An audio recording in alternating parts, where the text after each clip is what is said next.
Huh? Wait, you're that blonde traveler who's on a journey to all corners of Teyvat, right? Who's asking? Do you need something from us? You bet I do. I was worried I wouldn't be able to find you. I have a letter for you, you see. It's from another Outlander. He was a crafty fellow, let me tell you. Took advantage of a loophole in our mailing system by opting for guaranteed delivery, then filling in the most obscure mailing address I've ever seen. Well, we are always on the road, so yeah, it's pretty tough to get mail to us unless we happen to go to the post office on a whim. So, what address did that person give you anyway? He just wrote, next to a small, white-haired talking fairy. What? So the address is Paimon? Yeah, exactly, right? And if I failed to deliver the letter, I'd have been bound by regulation to compensate him. Really, he got me good. I count myself very lucky that I ran into you here. Of course, here it is. All yours. Come on! Paimon wants to have a look too!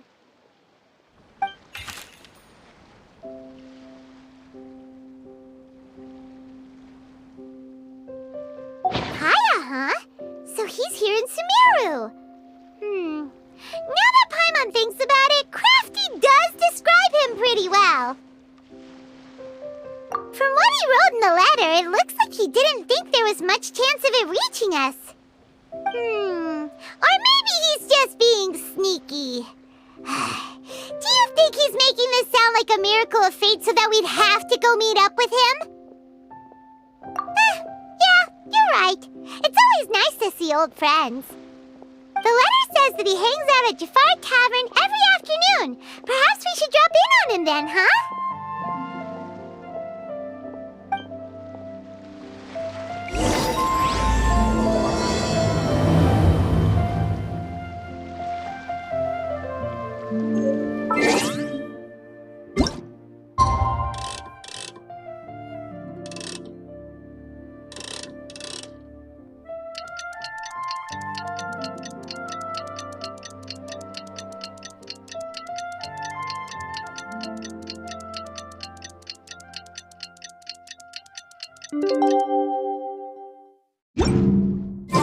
Kaya should be at Jafar Tavern right now. Let's...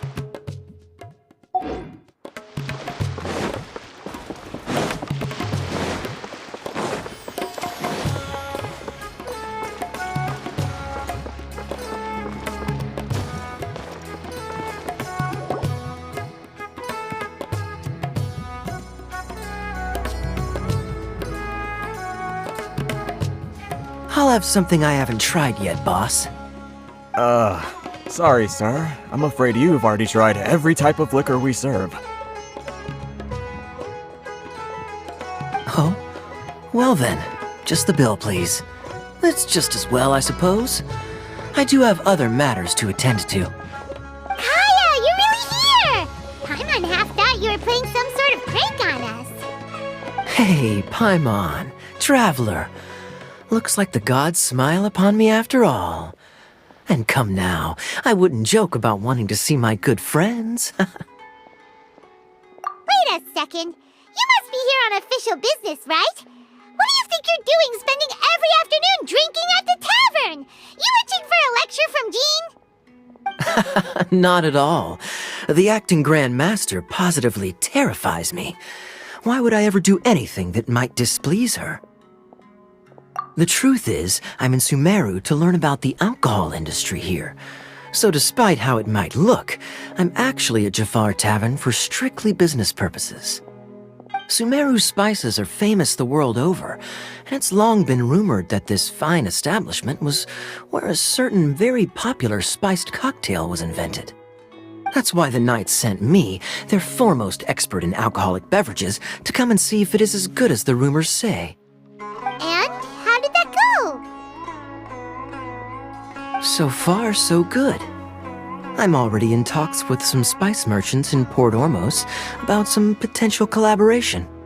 Yeah, that does sound like a great business opportunity. Guess Don Winery and Master D-Luke are gonna make a tidy sum from this one too, huh? Well, let's not get ahead of ourselves. Whether this lucrative opportunity gets passed along to Don Winery or not depends on how nice I'm feeling. Hey! Using your job to settle personal grievances isn't very knightly, Captain! Oh? What makes you say that? Very sharp of you. I wouldn't say I'm familiar, though. I just came here on the sly once, when I was very young. And?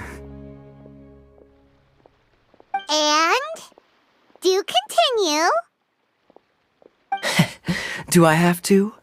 When I said we could talk about the old times, digging up my past wasn't exactly what I had in mind. Well, all right, since you're so interested. Like I said, I was very young then. Don Winery had only just taken me in.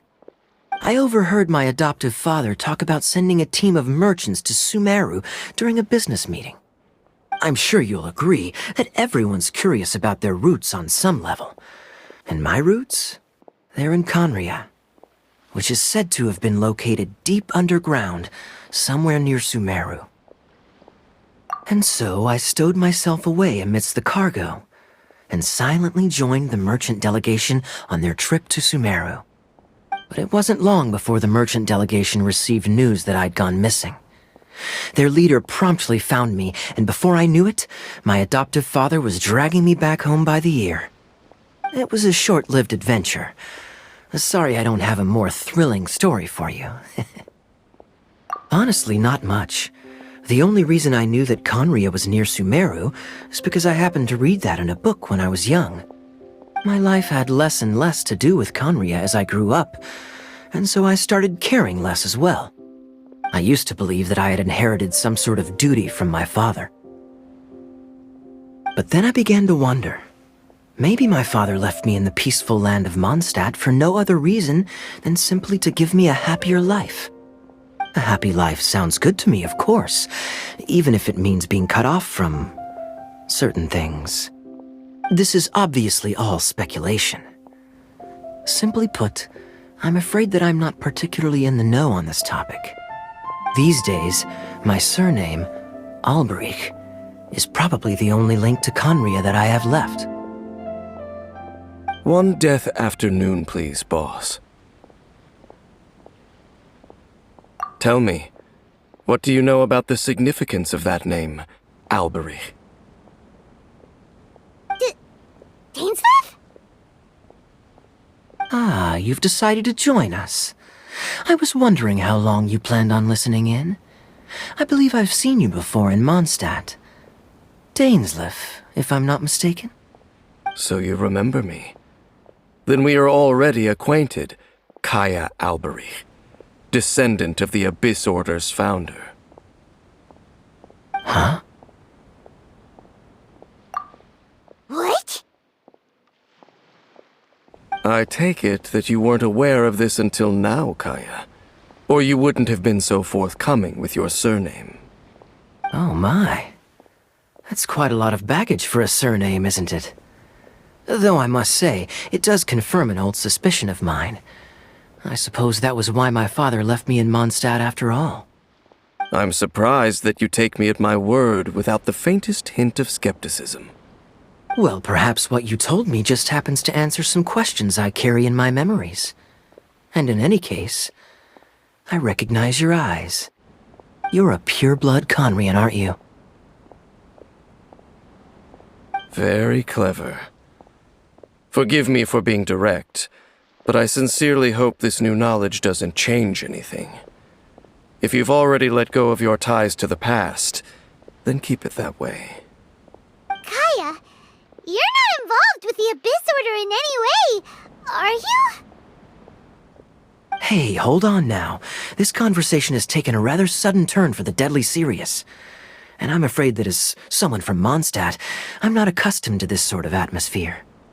So what if I know my ancestry? Do I strike you as the type who would be bound by that kind of thing? Relax. I'll be just as delighted to hunt down the Abyss Order tomorrow as I have always been. Either way, looks like we're out of time. I've got a spice merchant to meet in a minute, so I'll leave the three of you to carry on the conversation without me. Well, alright then. You go do your thing, Kaya. See you around. And Dainsleif, no need to listen in from the sidelines next time we meet. Let me buy you a drink.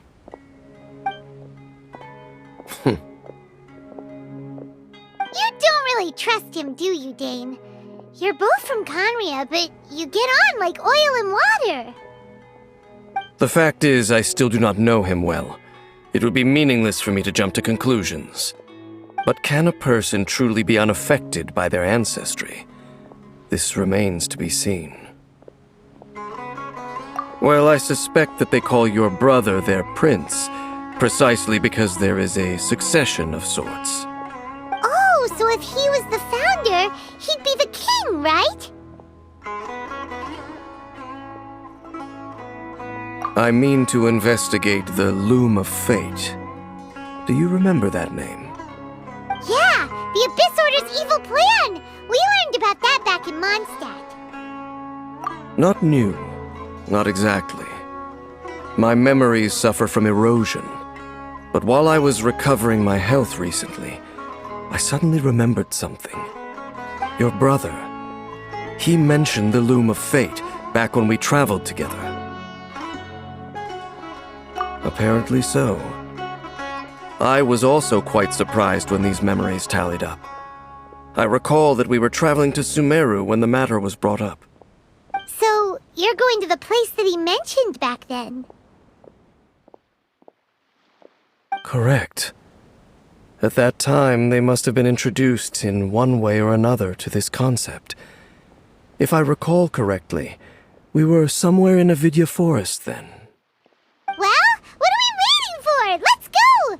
Maybe we'll discover some secret that's lain hidden for hundreds of years! No. Now is not the time. No, it's just... I'm still waiting for my drink. Seriously?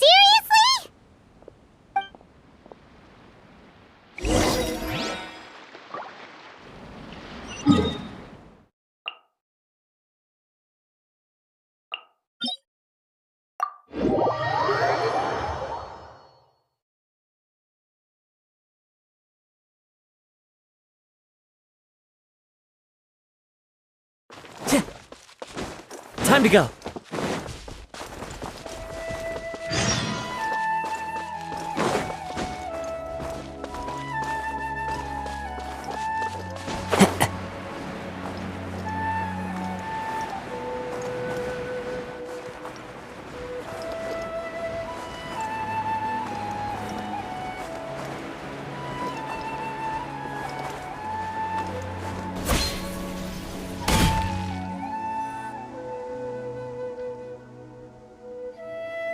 Wait. This place, it's familiar. What about it? It looks pretty normal to Paimon. Was it like this hundreds of years ago, too? Yes. The forest has barely changed from how I remember it. There is very little human activity here after all. Let's search the area and see what we can find.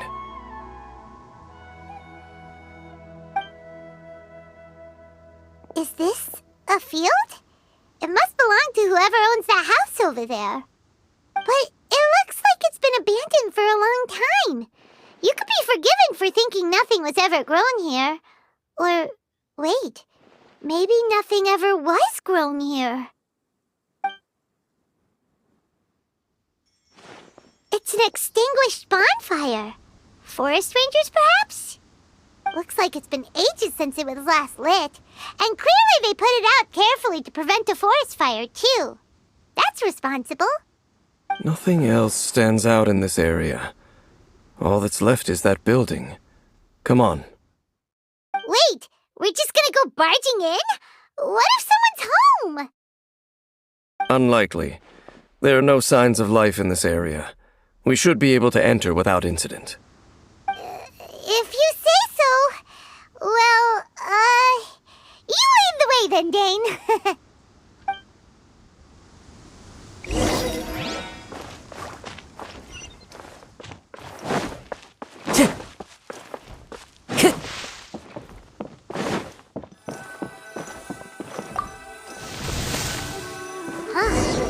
So there really isn't anyone home. Hey, look! It's a bull! Guess whoever used to live here liked to cook, huh? Can't you smell it? There's a heavy scent of medicinal herbs in here. Oh, so it's a medicine bull?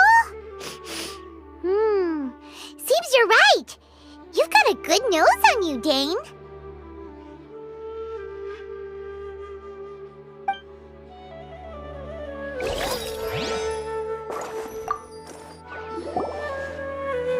There's a box over here. Why don't we open it? And by we, Paimon means you. Paimon's just scared that whatever's inside might bite her fingertips off.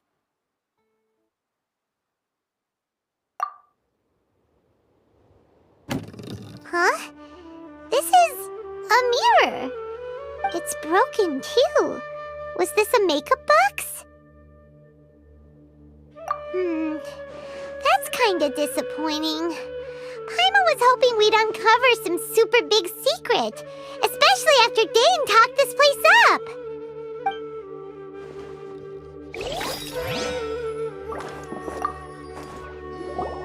This bed looks pretty ordinary. Huh.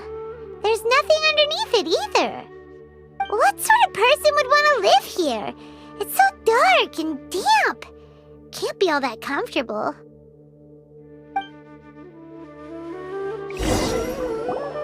Doesn't look like there's anything else worth our attention here. You sure we're in the right place, Dane? My memories are quite foggy, but my subconscious and instincts both assert that something once happened here. But we'll exhaust ourselves if we search aimlessly. I hear noises outside. Let's go and check. Noises? Is it... It's not much. Just some minor adversaries.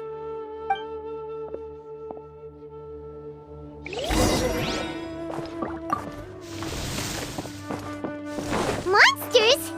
Wow, Dane's ears are sharp, just like his nose!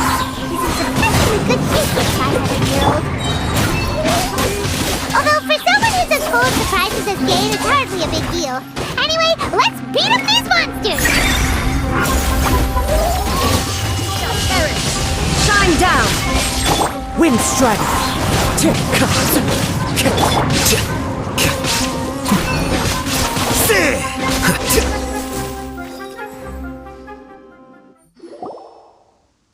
I doubt that the appearance of those monsters was wholly random. There must be something nearby that attracted them. A ley line anomaly, perhaps. But it seems to be more than that. Okay. I'll go slightly further out to investigate any issues with the nearby ley lines. I might be a while. You should wait for me here. What? You're going alone? You better not be trying to keep some secret from us. Your suspicions are as banal as they are unwarranted. I merely think that this house should remain the focus of our investigation, and as such, someone ought to stay here and keep an eye on it. Not to mention that if even forest rangers are capable of investigating ley lines, I will be more than able to handle it alone. Fair enough. Guess we'll just camp out here then. Good thing there's a fireplace over there. Let's make ourselves something to eat. All this running around has made Paimon real hungry.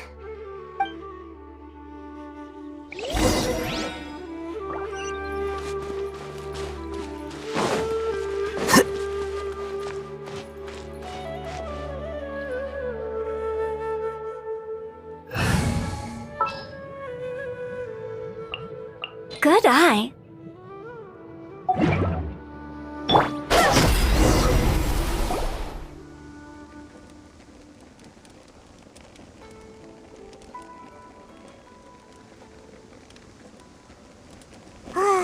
You're cooking is as good as ever. Even if there was no other reason, the food alone would be enough for Paimon to stick with you. Changing the subject, Dane's taking forever. He said that there might be an issue with the nearby ley lines. How bad do you think it could be? We came together, but now it's back to just being the two of us again. You know, now that Paimon mentions it, we really have spent lots and lots of time together, haven't we? So... don't take this the wrong way or anything, but, do you ever get tired of Paimon being around? Oh, you stop it! Now you're embarrassing Paimon. So, next question. Don't know if it's okay to ask this, but Paimon's curious. What was it like traveling with your brother?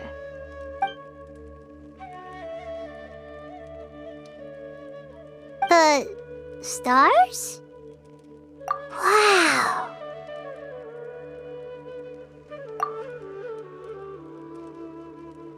Yeah, Paimon understands. Being separated without even knowing the reason why, it's just terrible. But we'll find the truth together. Sure as Paimon's your guide.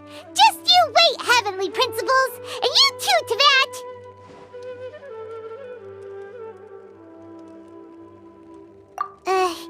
You know what? We've talked too long about this sad stuff. Let's talk about something happy instead, 'cause if you're sad, Paimon will be too. All right. It's getting dark, so why don't you rest? Paimon will take first watch. Don't worry, no monster's gonna come and eat you up. Oh, come on! Don't say that! Paimon just wants to look after you for once. Nighty-night. Go on, shoo! Off to sleep!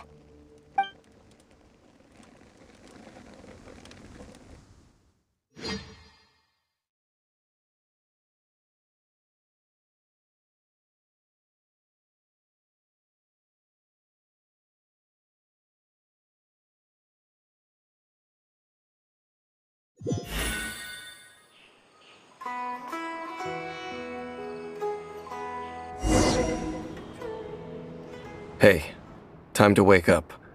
The sun has risen.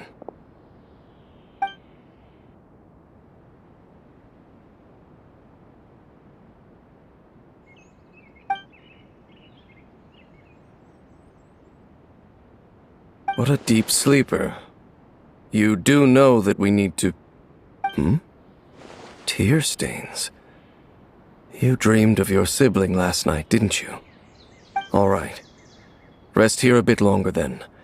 I'll head into the forest to investigate.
Halt!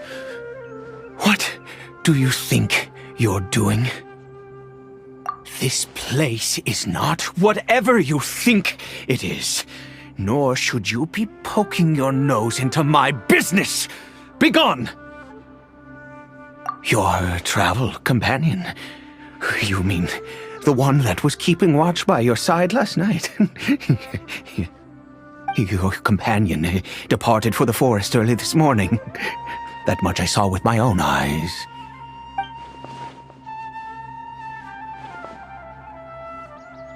What business is that of yours, hmm? All you need to know is that I claimed this place first, and what I do here is none of your concern. Do I make myself quite clear? Leave!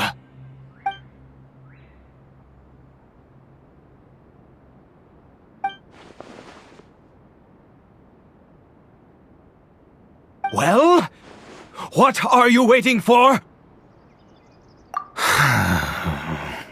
If you must, suit yourself. I've been observing you, and you don't look like a forest ranger, nor someone from the academia. Still, I'm warning you, no funny business. Promise me that, and you can do as you please. Okay, fine. Whatever. Just move aside. I'm heading in. You... Oh, go on then. Have it your way. I knew I wasn't going to be able to hide this anyway. Just come in. But no overreacting to anything you see in here, okay? You understand? Come on then.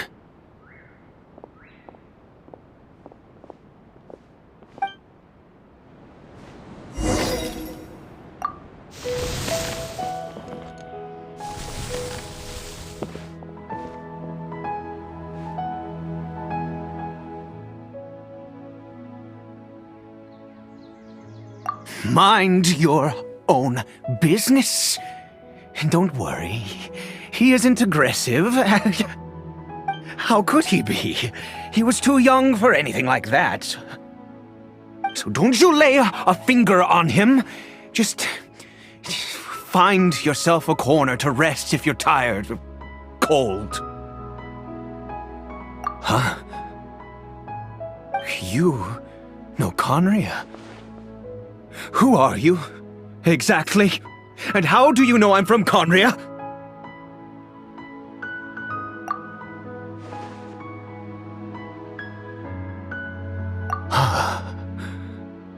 Do you worship a god, traveler? Sounds like you've had an eventful life. All right, well, my name is Ida, and you are correct. I was once Conrian.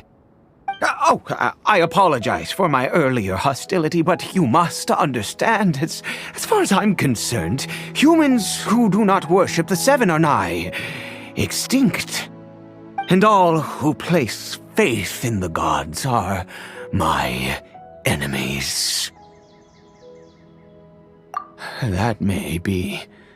But the fact is that chances to talk to people like yourself have been few and far between since the cataclysm.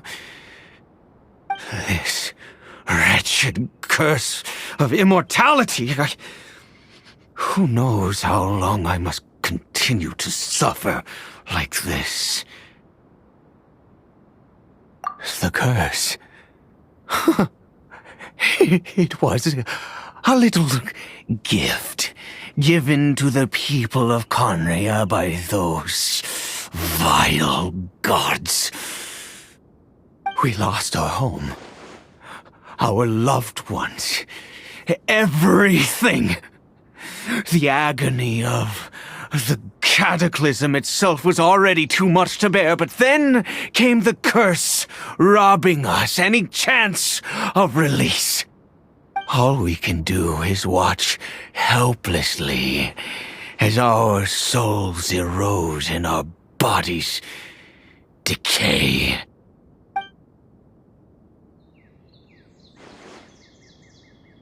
Because, although Conria began with a single bloodline, it was a home to others too. Any who forsook their gods and came to Conria were welcomed as our fellow citizens. When the cataclysm came, we pure-blood Conrians were declared the greater sinners.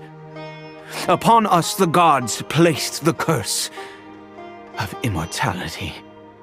But those whose ancestry belonged to the domains of other gods were punished with the curse of the wilderness as they fled, turning them into monsters. He is Caribert, my illegitimate son. How times have changed. I can say that out loud with no consequence now, but it was once a matter of unspeakable shame. I was a noble of Conria. I resented the life that my family had arranged for me. Then, one day, I met a beautiful woman amongst the people. Her roots were in Mondstadt, but that mattered not to me. It was love at first sight. Caribert faced great hardship from the very moment of his birth, all due to my selfish desires, and I was never able to be there by his side for any of it. After all that, he turned into a hilichurl right before my very eyes. I always owed him much, and now at least I can finally be close to him. She was. We were separated.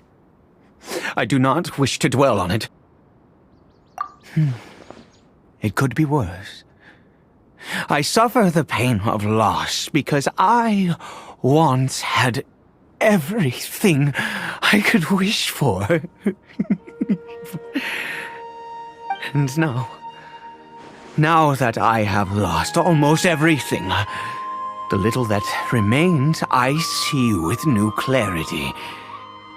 If nothing else, at least I still have Caribert.